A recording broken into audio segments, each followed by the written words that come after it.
Charlie d'appel Laïla. Bonjour, mon nom c'est Elhadji Diouf.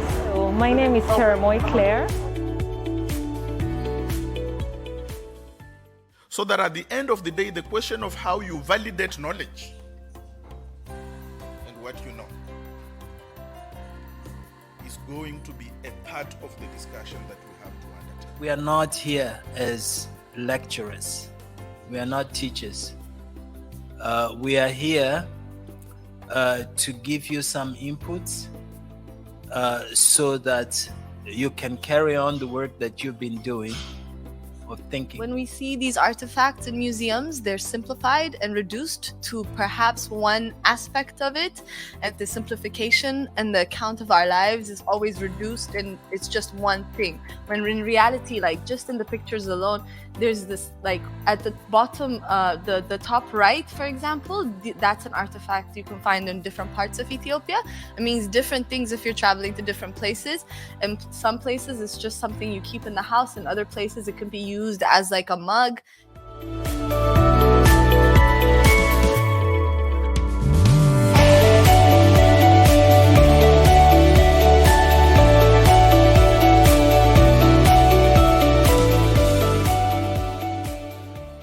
En fait, moi, j'ai une inquiétude. En voulant définir l'Afrique ou bien remplacer le terme par un autre, est-ce qu'on ne verse pas dans les jugements de valeur aussi? Par exemple, tout à l'heure, elle a parlé du berceau de l'humanité. Ça, on peut dire que c'est une position, ça peut être une position personnelle qui peut être réfutée. Moi, j'aurais dit, par exemple, le peuple anhistorique, entre guillemets. Anhistorique, un peuple qui n'a pas d'histoire, parce qu'on a tantôt, disons, défini l'Afrique comme étant comme telle. C'est pour cela que quand vous demandez qu'on essaie de remplacer l'Afrique par autre chose, on risque de verser dans les jugements de valeur. Alors, qu'est-ce qu'il faut faire précisément? No, that's a great statement.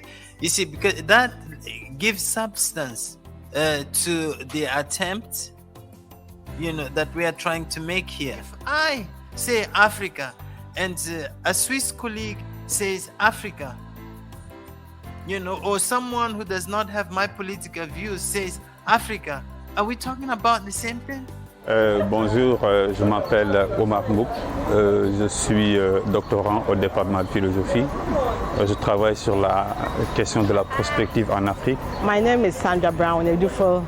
My expectations have been exceeded, and so I'm really happy to be here, and I look forward to the rest of the section. It gets me thinking about how big Africa is, and how that is such a minuscule representation of Africa, and how there was an intentional decision to make that representation so minuscule as an ideological stance to make us believe that we are small, or make us believe that Africa is small. Et donc, il s'est dit, en fait, à partir de l'avant-colonisation, c'est-à-dire de la période précoloniale, il va réinventer l'histoire à partir de ce qu'ils avaient, ce qu'on avait comme empire, ce qu'on avait comme royaume. Et là, si vous voyez bien, la carte n'est pas assez claire, on voit un peu Tombouctou comme méridien. African states, I would define it as modern colonies. I don't see complete independence in any African states. There is still your master somewhere, dictating what you buy, producing for you, and deciding what you consume, and ensuring that the borders are secured so that other masters do not invade and take over the resources they are trying to secure. But I fear a bit to call the elephant in the room, whether in decolonial theory, particular groups are not heavily emphasized to a degree that makes a particular way of being in the world just a feature of you being part of that group or that group. I'm part of many groups, right? Whether I want or not. Right? And I think that this sort of multiple identities is a term that I think is important in that regard.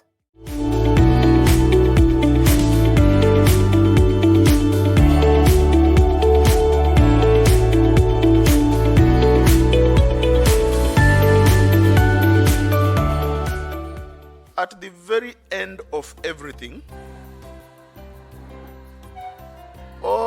knowledge is local.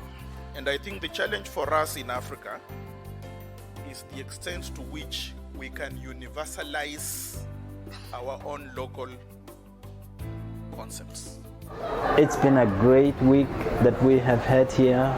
We had very lively, very passionate, very controversial, very polemical discussions. Our knowledges and our epistemologies into the conversation, speaking about the ideas of objectivity and subjectivity and what that means for us as Africans. It's been absolutely amazing. I've loved every day. Notamment dans le processus de remise en cause de la connaissance et du questionnement des recherches en contexte africain. Il a été démontré qu'on pouvait par exemple théoriser à partir de proverbes que j'ai trouvés assez innovants et qui pourraient cadrer avec certaines études que je mène, notamment ma thèse. It's been an amazing experience. I've met a lot of people from across the continent. And not only that, it has been an intellectually awakening experience for me.